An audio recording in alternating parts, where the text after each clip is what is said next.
Good evening, everyone. This is John with Pure Adrenaline Fantasy Sports. Sean will be back on Sunday, but joining me this evening is Peo Time, LA Rams YouTuber. Peo, thanks for joining us. How are you this evening? I am well. Thanks for having me on. I'm really excited. I know Absolutely. it's been a couple of weeks. I've been busy with the Rams and just everything going on with them. But yeah, I'm honored, John, that you would have me on here again. Stoked to talk football tonight. Yeah, absolutely. And once again, thanks for coming on. Your Rams, it turned out to be a nail biter last week. But before we take a closer look, how are you feeling about this week's matchup, being the third matchup with the 49ers? You know, honestly, I think the Rams can beat them. I think the Rams can be beaten by them. I think it's going to be a good game. I really think this is set up for both the Niners and the Rams to play some of their best football. And I'm optimistic. I'm nervous. I'm all the emotions everywhere in between. But I really think that the Rams can win this one. I know we've lost 6 straight. And I am, an overly optimistic fan. Proud of that. But I think that if we can do a couple of things right and play a bit of LA Rams football, I think we got a good shot at this. And I believe you guys were the matchup in week 18. You guys led it was either 17-0 or 17-3. What happened there, and what can the Rams learn from what happened in that game? So it was a couple of things. Like, there's the classic saying that the Rams took their foot off the gas, and really I think it was the 49ers played a really good half of football, and the Rams made some mistakes that the Niners were able to capitalize on. But even if you go back and you watch that game, the Rams, they actually put it away twice, but it was more on the defense that the Rams defense just didn't execute, even though the Rams had, even when the Niners came back, the Rams went ahead again late. But the Niners were able to tie it, taking it overtime, and win it there. So I'm not over concerned, because the reality is that game is done. It happened. It doesn't matter, right? Both these teams are in the NFC title game. Right. It's a division matchup that the stakes have never been higher, right? Loser goes home, winner goes to the Super Bowl. Right. And I'm hoping that, obviously the Rams win. I do think it's going to be a very different game than the second game they played. And that's the beauty of football, right? There's so many variables that you can play the same team 100 times, and every time it can have maybe the same result, but it will be different about how you get to that result. Yeah, agreed. Being a Jets fan, that happened back in 2011. We lost to the Patriots the second time we played them that season, 45-3. Oh. And then in the playoffs, we went into New England and knocked them out of the playoffs. Yeah. So, like you said, I mean, just because one game went one way doesn't mean the next one's gonna go the same way. So, absolutely. During the game this week against Tampa Bay, you guys had a 27-3 lead. How were you feeling at the moment? And then what were your thoughts during the comeback? And then ultimately when Tampa Bay tied the game? And then we'll talk about the last drive. Yeah. So when we were ahead 27-3, I was very much one of the people, okay, like, this is looking good, but it's not over. I'm not getting I'm excited that we've played a good game, but I'm not getting too excited. But then when everything was going wrong, and the Rams were beating themselves, I think the funniest thing from that is, the Rams are the first team in NFL history to fumble a ball 4 times in a game and on the road and still win. That's crazy. But when it happened, I was, I remember I was doing my watch party, and you had all the people that came into the chat and were like, the NFL's rigged. This is sus. This is so suspect. There was all that. And there's the part of you're like, this is a little crazy. But yeah, like I was so nervous, and I was just like, come on, we just need one more drive. And like I really did feel if we got one more field goal, we would have won that game earlier. But just the fumbles kept happening, and like uncharacteristics by Akers and Cup, and then the bad snap where we were already in field goal range with this bad snap that like shot the ball like 30 yards the other way. And yeah, it was just a pretty chaotic series of events that put the Bucks back in it. And then I love that we didn't just take it to overtime. We were like, all right, we got a timeout. We got a minute and like 19 seconds, I think it was, and we had the ball. And Stafford hits Cup in stride. First Stafford fumbled it, and then he thankfully he recovered it. And then we took our last timeout on that, but then we were able to hit Cup in stride, get and he's just such a route runner, and he got out of bounds to the first down. And then that throw will be a memory of mine the rest of my life, where Stafford, and it was really cool hearing Cup break down the play, because I guess he wasn't the initial read, and the route he ran, they call it the for love of the game route, and it's particularly designed to draw coverage.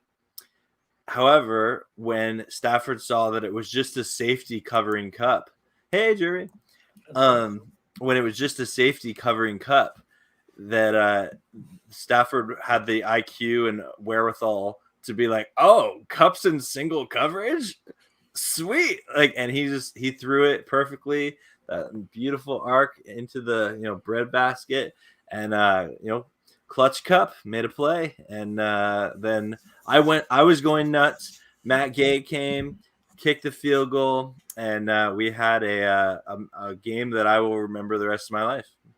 During the live stream, your reaction was great. You could just see the joy in your face and your reaction. And then you took that clip and posted it by itself. I did. So guys, if you're watching, go over to Peyo's channel and see his reaction to that play. But yeah, then how are the nerves when Gay comes out for the field goal? I guess the nerves wouldn't be too bad, because you knew you were going to overtime either way. Yeah, and after a catch like that, like I think it was to like the 12-yard line. I was pretty confident my kicker can make that. So as long as the snap goes well, but yeah, I like after a play like that, you were so hyped. I would have been so defeated if Matt Gay didn't make it, but I'm so glad he did. Yeah, absolutely. Let's also we have NFL Chaos with Jeremy joining us as well. Jeremy, good evening. How are you? I'm good. It was sorry I was a little late. I got in Sacramento. It's an interesting town. Right in the middle of Sacramento is a train track. And, if you get stuck on one side of it and the train comes, it could be anywhere from 2 minutes to 25 minutes based on how long the train is, because all the agriculture, all the fruit, all the things we grow get shipped out on those trains. Oh, gotcha. But anyway, it's funny you talk about the Rams game. I'll tell you my perspective of that is I'm watching. Obviously, I was hanging out in Peyo's channel, right? The watch party. Thank you. And then it's running late, and I got to start. I was doing the Chiefs Bills, so Right. I go up into my man cave, right? And I set up the TV. I got the TV set up, and I got my computer. I have nothing set up. It's on my lap, and on the phone, I got Peyo Time show still going. And me and my brother were going to meet early. We're getting ready to start and everything. And we wanted to do like a 10-minute pregame because we thought there would be time. So we go on and we're like, okay, look. We're like, the first thing we say is we're devastated, right? Because we're like, oh my God, Tom Brady's going to freaking win.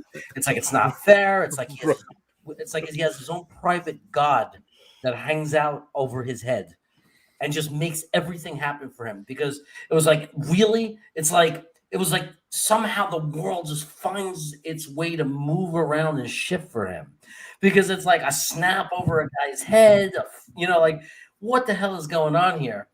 And then so we said, okay, let's cover the end of the game. We can't sit here and ignore the fact that this game is still going. And I got Peo on because I don't want to miss his reaction to everything. And then Cup makes the catch at the 12-yard line, and I'm looking, and it looks pale. It looked like you were crying, like so happy, Right. like you were so relieved. And then when everything happened and they won, we were just we were so excited, and it was the most interesting thing because here I am airing a watch party for the Bills Chiefs while this is going down. So I'm watching a watch party while I'm getting the airing of a watch party. Wow, that's watchception going on. Yeah, that's funny. So yeah, guys, what were your thoughts of the other games before we dive into Buffalo and Kansas City? There was a let me see if I have it and can share it on the screen here.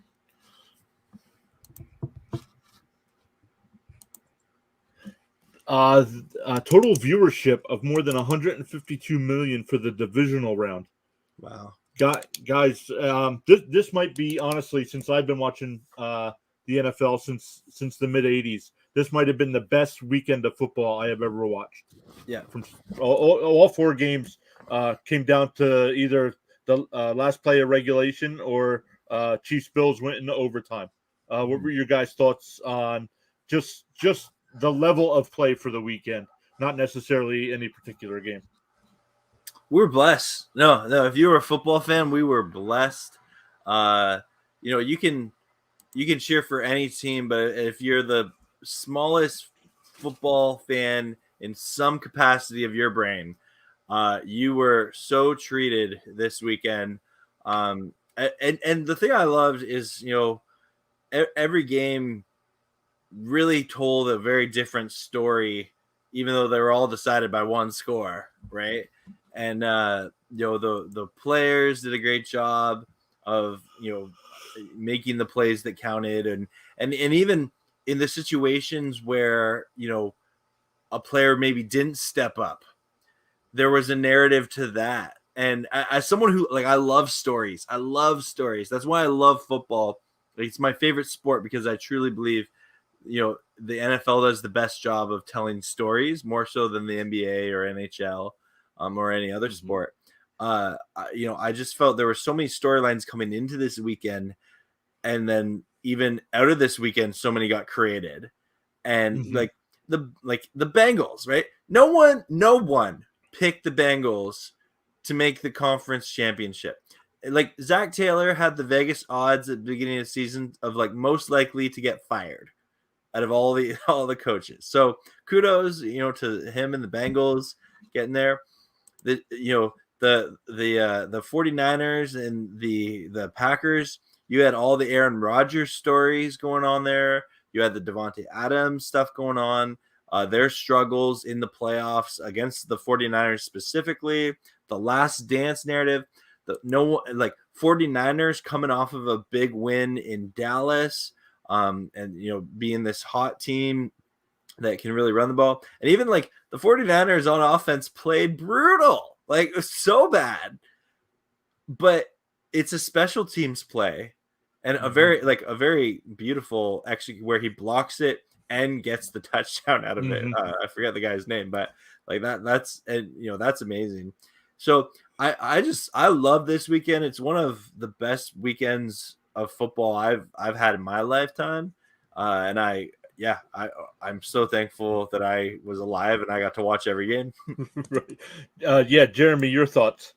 Yeah, you dream that, and wish it could be your team. Obviously I wish the Jets were one of those games, but as somebody whose team was eliminated, but who is a very, very strong fan of the NFL, and I love football.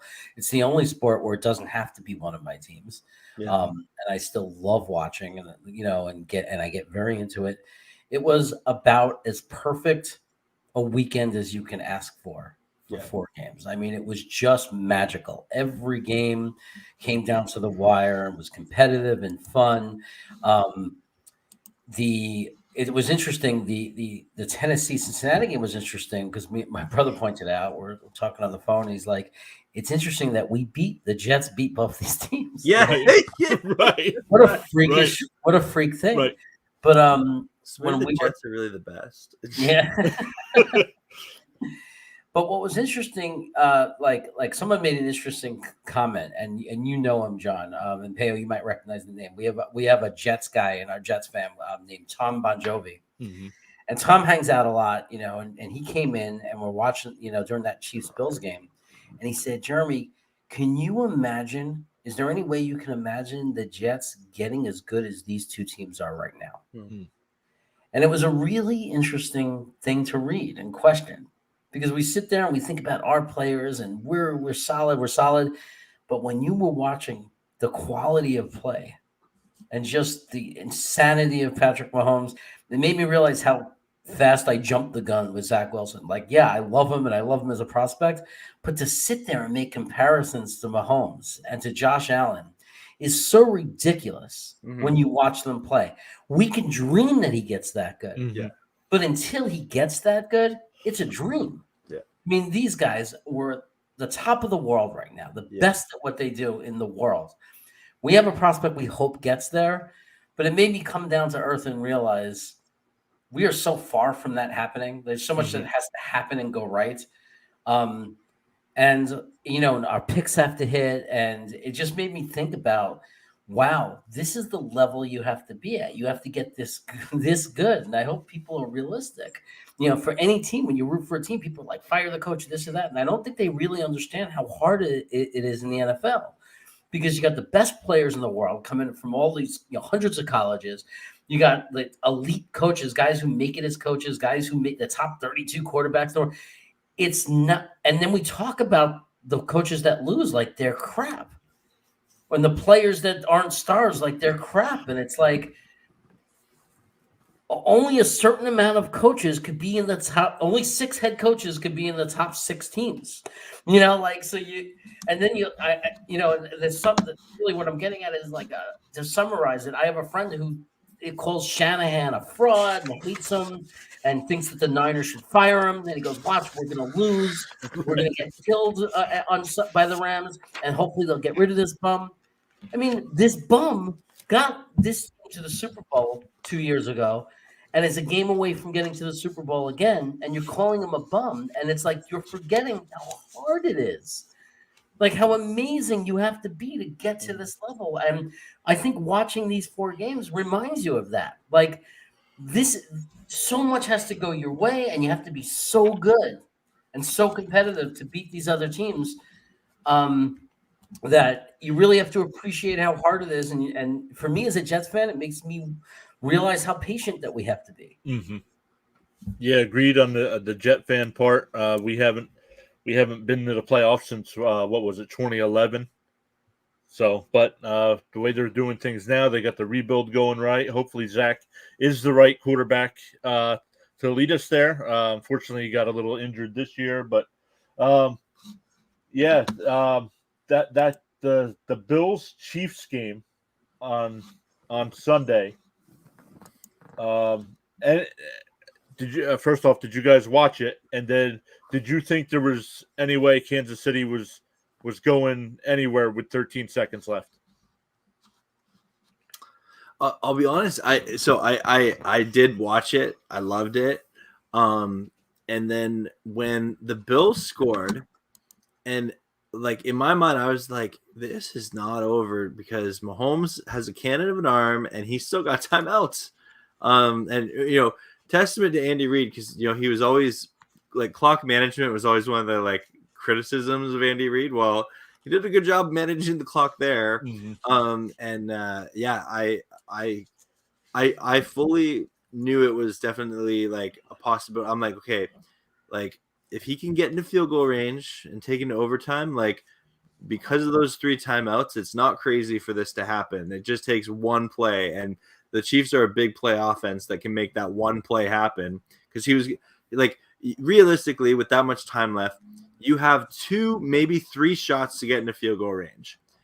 And if you have that one play that's a breaking coverage, and I feel for DBs so much because they could play amazing all game, but if there's that one breaking coverage, then like you could ruin your career in one moment. Right. And you hear the criticism of like, the Bills couldn't defend, for was it 13 seconds or something like that? I don't know. Yeah, like for 13 seconds, the Bills couldn't defend it. And the reality is, no, they couldn't, right? And yeah, I love that game. It was drama filled. You had two quarterbacks and offenses clicking at a high level. I am totally one of those people that I think if Buffalo wins the coin toss, they're going down and they're winning that game. And yeah, I enjoyed it. I love how it's going to spark up the question about overtime rules, because anytime there's like they're talking about the overtime rules, it means it was a good game, right? Like think of it this way: every tie that happened this year, like the Lions and the Steelers, right? No one was like, "Oh man, I wish we could have seen more of the Lions and Steelers." Like we gotta change the overtime rules because we want to see more of that. No, it's because it was a playoff game with two of the best quarterbacks and the two of the best teams in the NFL, and we, as fans, we wanted to see more of it, and so that's what I love about it. Yeah. How about you, Jeremy? Your last thoughts on the last 13 seconds of that game? Well, what was interesting is when with 5 minutes to go in the second half, we'd already done it in the first half. Somebody said, "Do it again." We had this challenge where both my brothers were on the watch party. They were both on stream with me, and people who have been watching us know that I have another channel with my brothers called Cravat Attack, where we eat these crazy hot sauces and rate them. So I don't know if you know this happened, John, but we made this promise or this pact that when it was the 2-minute warning, we were going to eat a fourth of a teaspoon of this ridiculous Reaper sauce, right? It was like basically ground Reaper with vinegar. And we ate this sauce at the 2-minute warning. And the agreement was we wouldn't drink any water or have any coolant until the end of the game. And that was a stupid decision because we all know how long the game went from 2 minutes to 0. Right. Right. I mean, that was the longest 2 minutes of football probably in the history of football. What were there, 4 scores? So when there were 13 seconds left, me and my brother were both saying it's not over. It's not over. Because we were like, if he gets a big 20-yard pass and they have the timeouts and 20-yard, and then it happened. And we were just amazed that it actually happened. We were just like, we couldn't believe that we were talking about why it wasn't over. And then it just happened. Like, we just couldn't believe that it happened that way. And it was incredible. Yeah, I wish Sean would have been here tonight. He was texting me during the game when Buffalo scored with 13 seconds left. He texted me that the NFL is rigged and they want the Bill because Peo, you mentioned something about your stream when the Bucks tied the game. Yeah, people in your chat were saying that it's rigged. So Sean was texting me. He's like, the NFL wants Buffalo to go to the Super Bowl. He was so mad, and then oh man, it was funny. Listen to that. But a couple things Buffalo did wrong. What do you guys think? The first thing was on the kickoff. I think they should have squibbed the ball instead of kicking. Now I don't know what they tried to do, but it went into the end zone. And what kind of defense were they playing? Like I know when that pass to Kelsey on that drive, there was like no defenders around him. Like, how do you not cover anybody on the last drive? And is there anything the NFL should do about the playoff overtime rule? I actually like the overtime rule for the regular season, but I think something needs to be done for the playoffs. Yeah. So again, I guess I'm gonna start with the overtime rule just because I'm really passionate about it.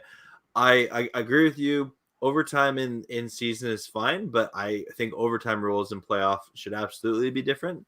I'm one of those people that's outside the box. I would love to see like a kicker like off, or a punt battle, or like, something that's, super high stakes, but it puts it on like one person, like, or I don't know, like even having, like, I've heard it said about like having them play out the full 10 or 15-minute period, which, okay, there's maybe a case for it, but the argument is, well, like, your defense has to show up then, and it's like, okay, but so many of these rules recently, like these rule changes, favor the offense, right? So like, you're not getting the defenses back, in like the 80s and 90s and the early 2000s. The reality is, rules favor the offense so much nowadays that if you win the coin toss, like, there's a very slim chance that you're gonna get your offense on the field, right? And that's just sort of the reality of it, because it's the best teams in the postseason, right? These aren't the like teams that struggle to put up points on the board that get into the playoffs. Right, agreed. Jeremy, I saw watching you listening to Peo. I saw a couple times you wanted to say something. What do you got going? No, I was thinking, I agree that it needs to be different in the playoffs. I think it should be. I'm not going to cry and scream over this game that it's the most foul injustice in the world, because it was what it was. Both teams went into the game knowing what the rules were. They went into overtime. Right. There's no, you could be pissed as a fan, but in reality, I mean, it could have been the other way around, and it could have, but the Buffalo still had a chance to stop them. Right. They specifically, for people who were felt bad for Buffalo or angry, they had a chance to stop them with 13 seconds left. Yeah, and, right. I mean, and what you said makes sense. There was a lot of poor mismanagement of that game. They should have squibbed the kick, because they could have wiped 6 or 7 seconds off the clock, and then it would have been one play, and it would have been like a Hail Mary type play. They would have had to thrown it all the way into field goal range and call a timeout, and that's a very different situation. And I think that when you say, why were those guys uncovered, is because that's how they played it. They underestimated that Kansas City had the timeouts, and they didn't play against 220-yard plays or 225-yard plays. They played against that. They were on the first play going to throw into field goal range. They had everybody pulled all the way back, and they gave them too much space. So the Bills had plenty of opportunity to win that game. They mismanaged the entire final 13 seconds. They did, and they opened up that coin flip. Now, as far as changing the overtime rules now after the fact, fine, without any apologies to the Bills. But for the sake of the fans, okay, fans don't want games to end that way. That's totally understandable. I don't understand why we don't take the formula from college football. It's a great formula. We don't have to start them at the 20-yard line or 25-yard line. We can start them at the 50-yard line. So they still have to, so they still have to get into field goal range as well. Right. So you could start them at the 50, you could start them at their own 40. I mean, you could get a million combinations, but the college football formula works great. You have them go rotate back and forth until somebody establishes themselves the victor. So right, and then even I don't know how far in college, I don't know how far into the overtime you go, but then eventually you have to start going for 2 points. It's just like one play from the 2-yard line. And each team goes for 2 points. And this year there were at least a couple games. I know a Penn State game went into like 9 overtimes where they ended up losing just on a 2-point conversion.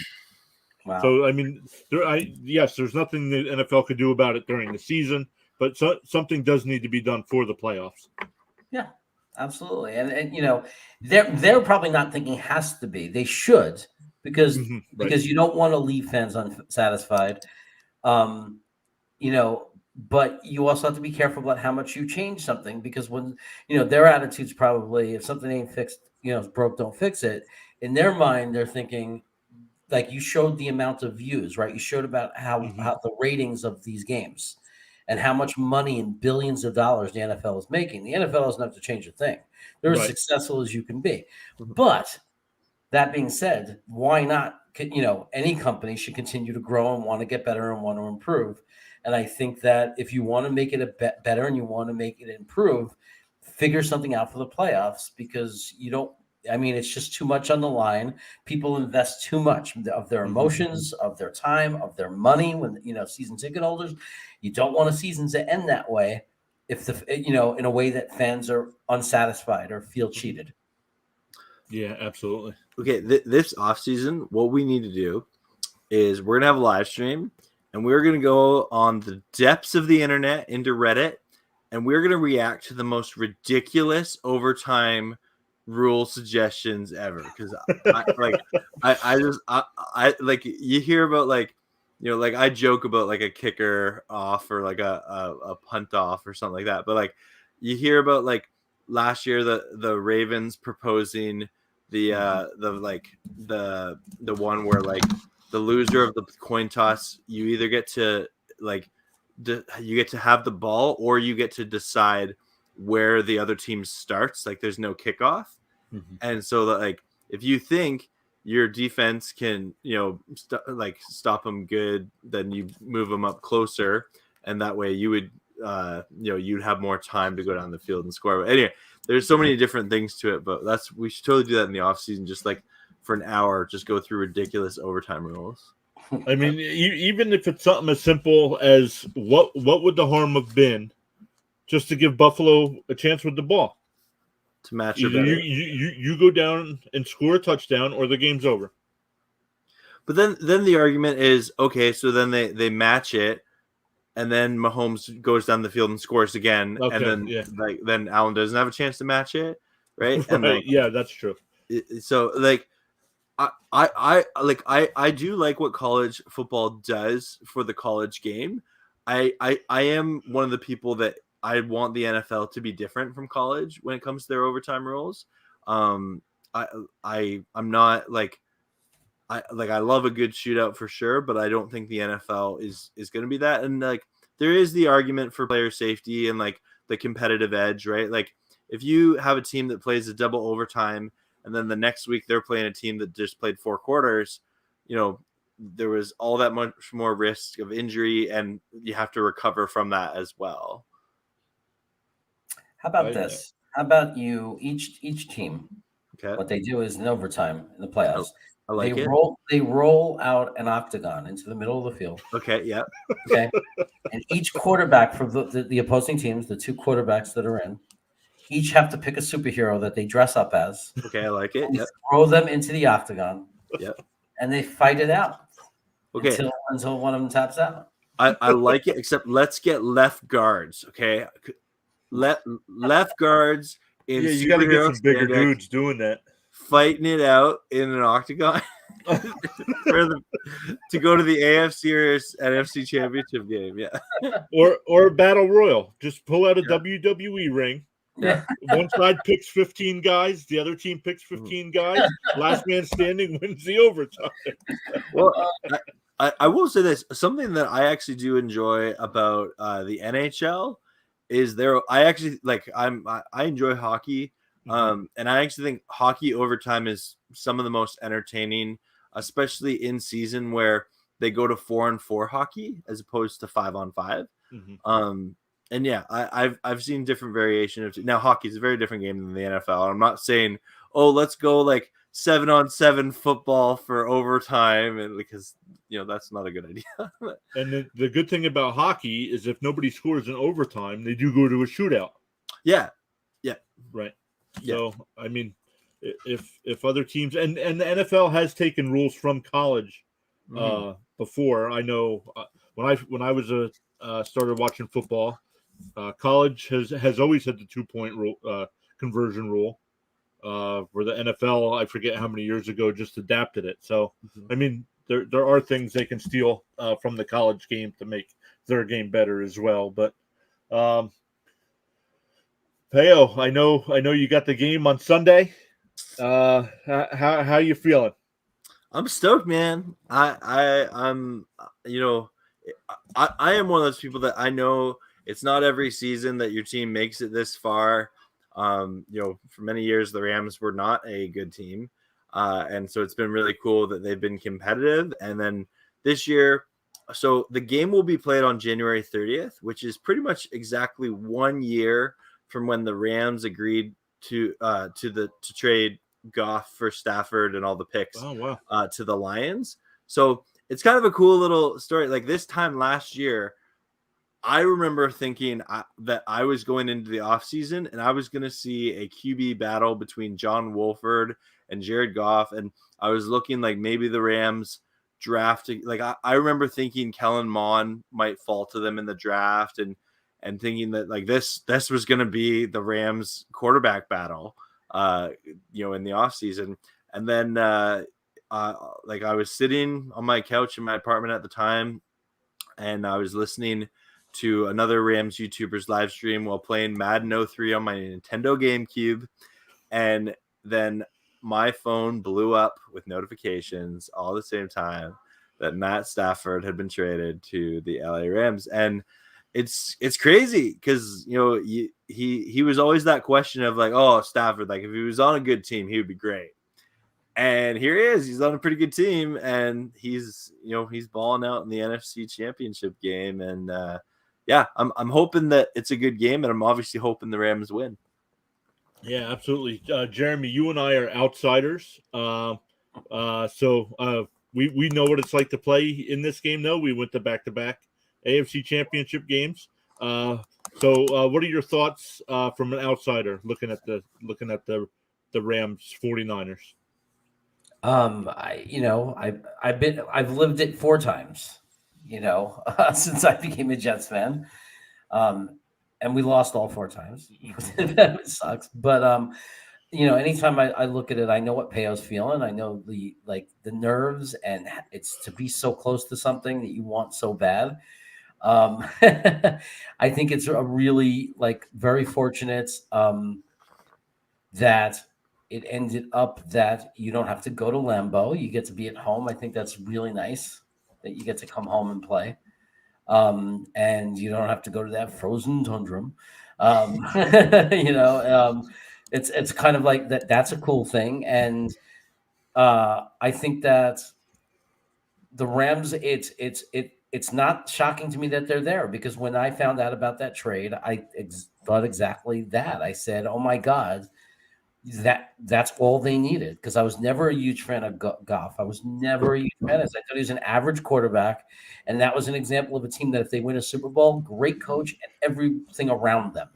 Mm-hmm. That's how they're going to have to win. An amazing defense, really good running, and everything else, and then Goff not making mistakes. Kind of like how the Giants did it way back with Hostetler when he came in for Sims. Mm-hmm. Like they did it with defense, running, and Hostetler managed to not mess up. Right. And then when they got Stafford, I said, holy shit, you're giving who I think is one of the best young head coaches in the NFL. Now you're giving this guy a real quarterback, a quarterback who could to me was at a different level than Goff. Mm-hmm. And I said, what is that going to do for the Rams? And sure enough, here they are in the NFC Championship game. And with the Niners, I knew if they can get healthy, if they could stay healthy, me and my brother started calling a lot of their games watch party wise, and we watched it happen. We watched them get healthy and get better and get to that level. The Chiefs obviously aren't a surprise. And I think, obviously Cincinnati is a surprise for everyone. Peo, what has the addition of Odell Beckham Jr. done for the Rams? I think they signed him right before they announced that Woods was out for the year. So he maybe he's gotten a little bit bigger, more of the targets here because Woods is out. But what has he done for the team? Red fans will always wonder what could have been with an offense of Cooper Kupp, Robert Woods, Van Jefferson, and Odell Beckham Jr. We'll always wonder it. It's tragic because it was literally the first practice that Odell showed up, and Woods tore his ACL in that practice. And I often don't get frustrated with other people's not knowing what's going on with the Rams. They don't follow the team like me, but it really frustrates me for some reason. I don't know why. When people are like, "Oh, the Rams just signed Odell because it's like a big name. That's what the Rams do." No, we signed him because we were desperate for a wide receiver. We had just the previous game, we had lost our rookie second round pick, Tutu Atwell, to injury. Deshaun Jackson had his weird mutual parting where like he wasn't happy with his role, and so he left for the Raiders because he wanted to go on a contender, and so like okay, bye Deshaun Jackson. And then we tried to get Josh Reynolds, a wide receiver from Tennessee, who they cut, and he was a former Ram, and we put in a waiver claim for him, but the Lions took him. I always will wonder if we would have gotten Reynolds, would we have gotten Odell? I don't know. But so we needed a wide receiver, and this is before the Woods injury. We needed a wide receiver, and you can't tell me Odell was not the best option available, because we would have got like a practice squad guy either off of our own practice squad or someone else's team. And the reality is like they're just not on the level that Odell Beckham Jr. is. And what he has done in a short amount of time is he's primarily been a weapon in the red zone. But what we have seen the past 3 games is they've gone to Odell early to get him going.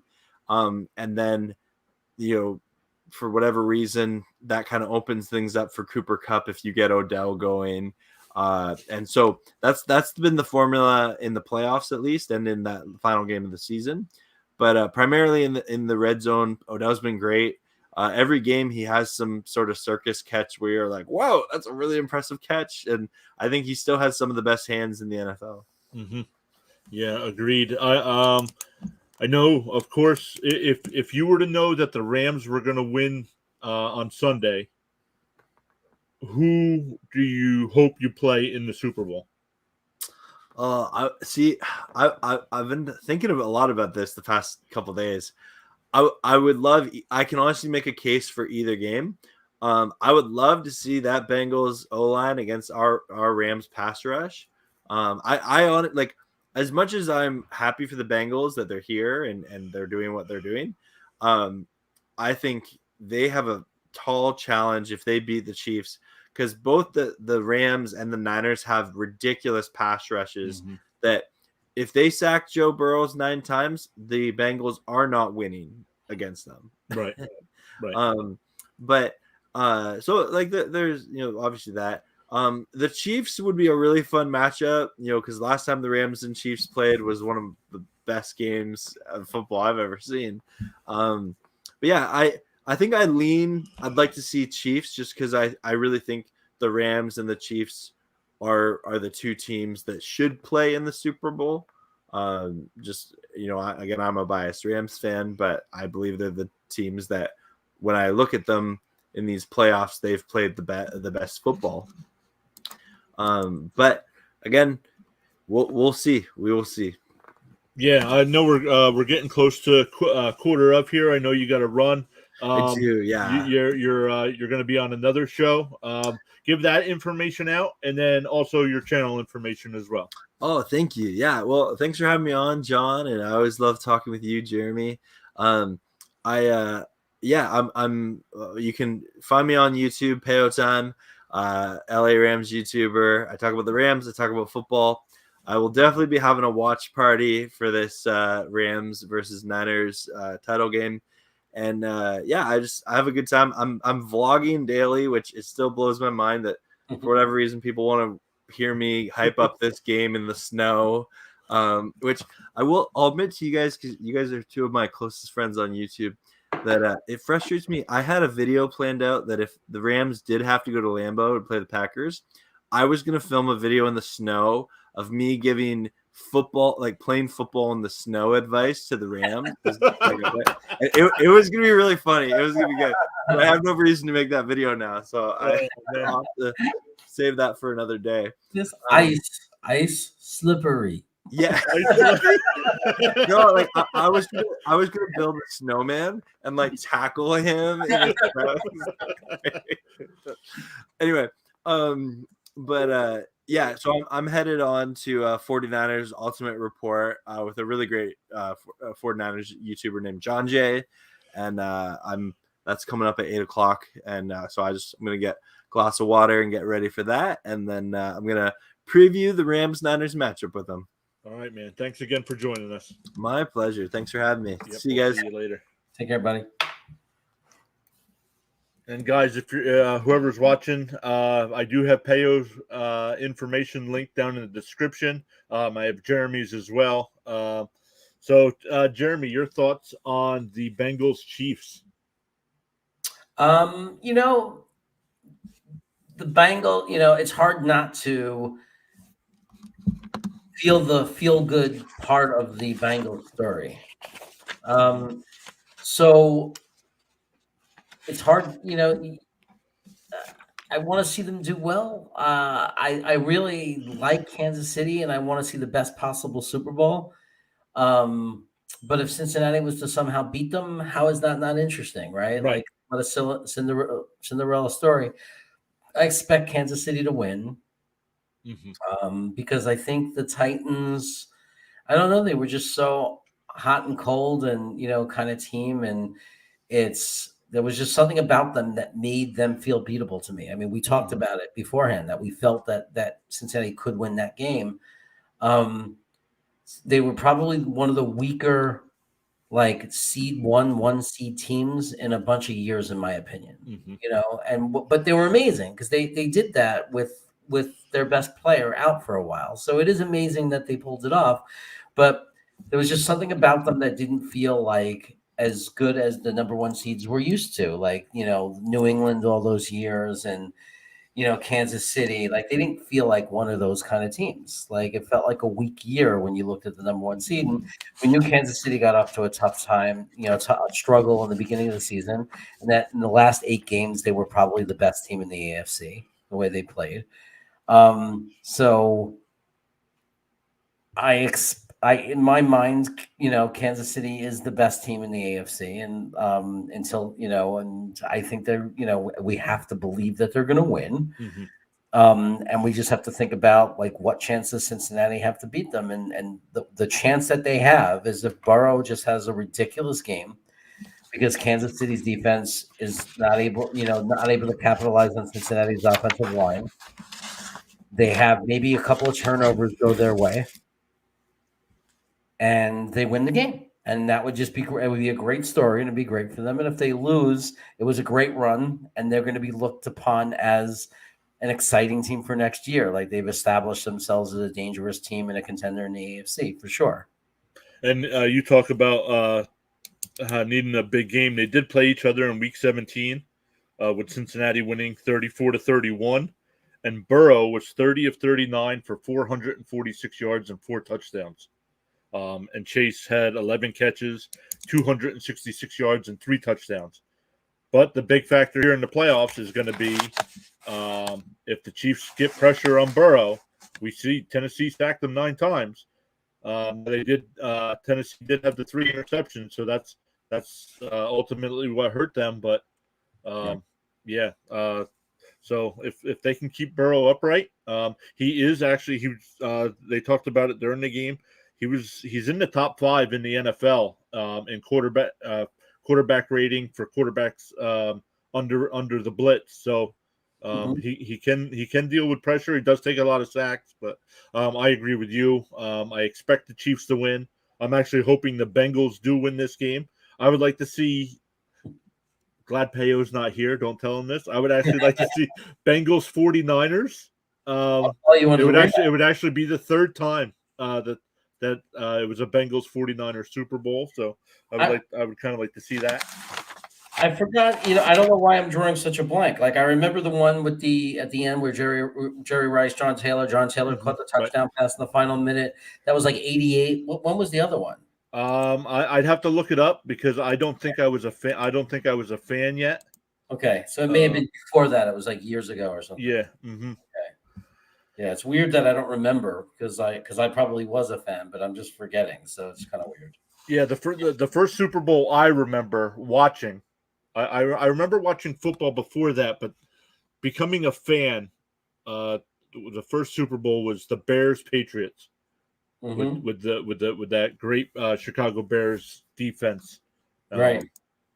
So yeah, and ever since that, the next off season, living in Jersey, we got Giants and Jets. So started watching the Jets. Everybody else I knew was Giant fans, so I'm like, I'm going to be different than everybody else.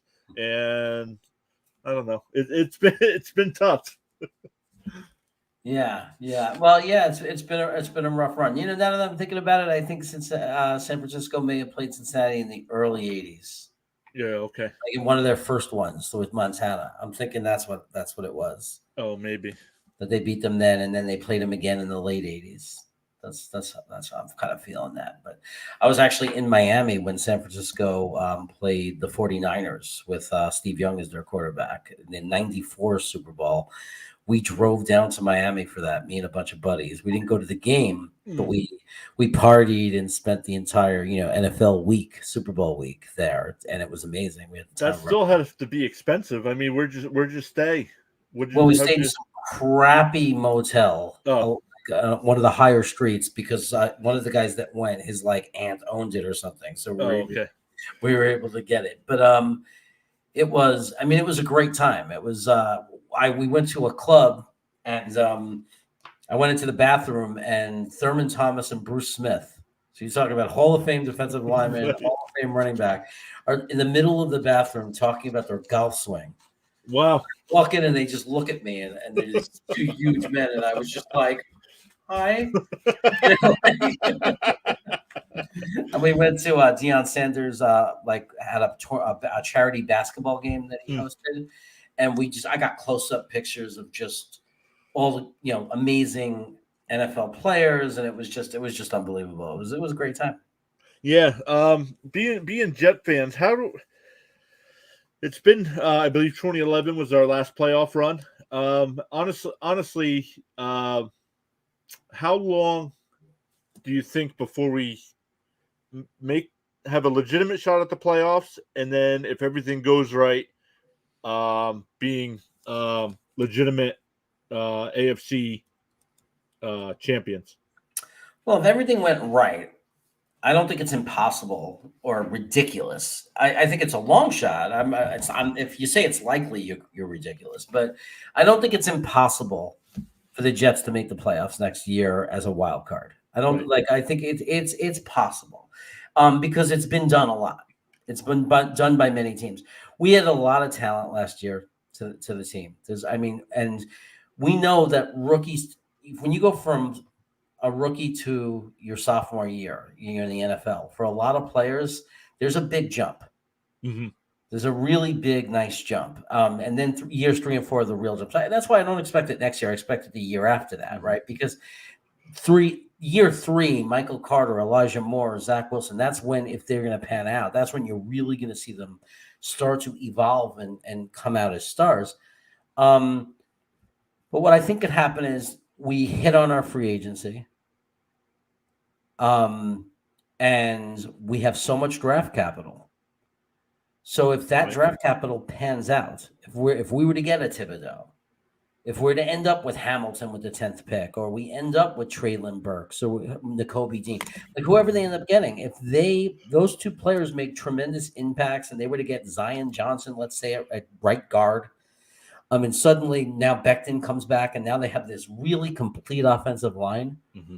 That's very improved, and now you're giving Zach the time, and we saw how good he was when the offensive line played well. He played well in those games, and he looked really good, and he got better each game. So he might come out if everything goes right, if he comes out and takes over where he left off in those final few games, and that's the Zach Wilson that starts the season, and he continues to progress and get better. And that arm talent and that elite escapability starts to really show. And then we make those key additions to our defense. We pick up draft the right guys, whether it's safety, linebacker, get Carl Lawson back. Now we're pressuring the quarterback. Totally different defense. I think you're looking at a team that might come together and has the chance to win those 9 games, or maybe and sneak into a wild card, or possibly even 10. Would I bet on it? No. Do I Right. think it's likely? No. Do I think it's ridiculous, stupid, and impossible? No. Right. Yeah. For next year, what I would like to see, the previous year we were 2-14. This year we went 4-13. So next year, if we could get to 7 or 8 wins, that's probably not a wild card team, but definitely moving in the right direction. And especially this year, you had all the young guys that got playing time this year. And then this year we'd have another free agency period and another draft class coming in. Man, all the experience gained from this year is just gonna help down the road. Yeah, if we win 7 to 8 games next year, we have to be very happy with that. Yeah, agreed. Go from 2 to 4 to 7 to 8, for example, or 7. It's very good progress. It's the right direction. And then when you come back in that third year, not next season, the season after that, now you got, like I said, those rookies from last year that all hit, those 6 guys coming back in their third year, ready to really become seasoned stars, right? And then you'll have all the rookies that we draft now that are going to be rookies that might make mistakes. They're going to be coming into their second year, more experience, ready to, start that progression as well. And then I see the year after that, the year that we could make the wild card, when now we have guys going into their fourth year and guys going into their third year. That's when we can really start to think, did it work? Obviously so much of it depends on Zach. Right. But if Zach hits, and then a lot of those guys are bubbling and starting to go into their primes and they work out, and then we could be very special team. Right, I agree, and I think between Douglas and Salah, I think we have the right guys in charge of this team now, moving things forward. And I agreed. What I saw from Zach Wilson once he came back from injury, he was in the top 5 in lowest interception percentage. So we got that under control.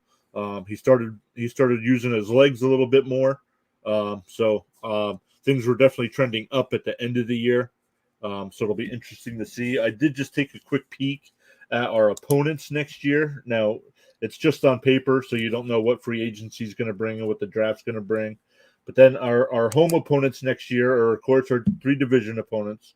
But we have Baltimore, Cincinnati, Chicago, Detroit, and Jacksonville at home. Then away, again, our 3 division opponents. But then we go to Cleveland, Pittsburgh, Green Bay, Minnesota, Denver, and Seattle. So just looking at it from this season, definitely that's going to be a very difficult schedule. But it is the NFL, and every year is going to be a difficult schedule. But next year is going to be, if they can win 7 to 8 games out of that schedule next year, that's a big improvement. Yeah, no question. And you know what? The schedule's going to look hard every year. Mm-hmm. We got to worry about us. We got to just develop and become a great team where we don't care about the schedule. We're just ready to go. Yeah, absolutely. Play who we got to play and beat who we got to beat. Yeah. Before we go here, just some head coaching news. I see the Broncos hired Nathaniel Hackett from Green Bay. They got their offensive coordinator. So not tonight, but we'll maybe talk about the possibilities of Rodgers ending up in Denver. Eberflus, I forget where he was from. He ends up going to Chicago. And this week, Sean Payton stepped down as the Saints head coach. Your thoughts on Payton, and then do you have any thoughts on the 2 hirings in Chicago and Denver? I got to look into it. I mean, we'll study it and see who got. No one's ever right about it anyway. Right. You never know who's going to be a great coach and who's not going to be a coach. It's not something you could predict. I mean, it is what it is. Every great coach before they were a great coach was a bunch of people wondering if they're going to be a good coach. Right. Exactly. Right, so, yeah. And I think Peyton stepping down is interesting. I wonder if he's just taking a year off to relax. Maybe he wants to go. Maybe the pressure booth. Maybe he just thought this is over. The salary cap situation. This team, like we had our run, and the run is over with this team. And I don't want to go through a whole rebuild and recycle. Try something new. Take a year off. Who knows? Maybe take another job, or maybe relax. End up in the broadcasting booth for a bit, and decide if he wants to come back. Yeah. What's funny is I follow Adam Shine on Twitter. I'm not sure if you know who that is. He works for SiriusXM and CBS Sports. When Peyton announced he was stepping down, he said he puts a tweet out saying something about the 2023 head coach of the Dallas Cowboys, Sean Payton. So Jeremy, thanks again for joining me this week. Why don't you let everybody know what you have coming up on your channel? NFL Cast with Jeremy. I'm probably doing a draft tomorrow. I usually do one on Friday night. I might have a guest. He's a San Francisco 49ers fan. He's going to do a draft thing with me, but more importantly than that, he's going to talk about the upcoming game. Nice. He's going to talk about his perspective. He's also going to talk about the Jets and the Niners and the parallel between them, and telling, he's going to give Jet fans, our fans, and us a message about being patient and what they went through with Shanahan with the Niners and how long it takes and what we should expect and all that kind of good stuff. So thanks. Yeah. Guys, check Jeremy out. I do have his channel linked down in the description. So once again, thanks for joining us this week. And we'll be back on Sunday at noon talking about the two games on Sunday. So guys, thanks for watching, and we'll see you Sunday.